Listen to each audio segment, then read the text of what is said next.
Hello there, folks. Hope you're all doing well.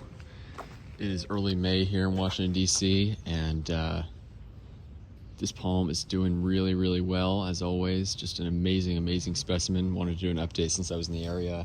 And this time of year, these palms are flowering. You can see all those yellow flowers up there.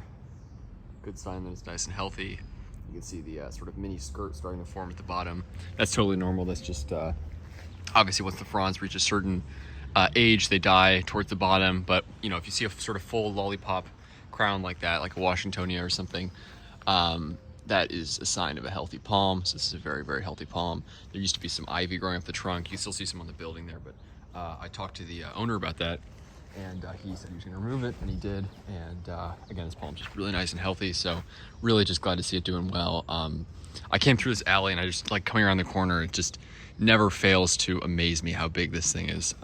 In anywhere this would be impressive. If this were growing in Southern California, this would be impressive. If this were growing in the most ideal climate, Seattle, wherever, it'd be impressive. But here in a climate with much hotter summers than they're used to, and very humid summers, and much colder winters, so cold that in a cold winter these things can die. Even in pretty good microclimates here, they'll die. And this is obviously an ideal microclimate, south-facing wall in the urban heat island, lots of radiation from all the building material around and wind protection. But again, these things are marginal here.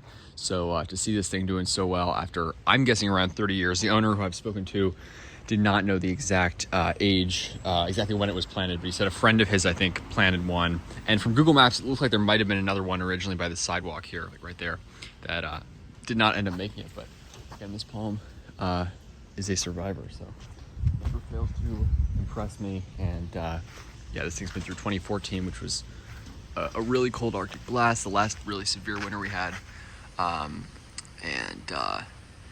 Again, this is just so impressive, so cool to see. So this palm, after all these years, doing so well, getting near the top of the roof there, and yeah, nice and healthy palm. So I just wanted to do an update on that.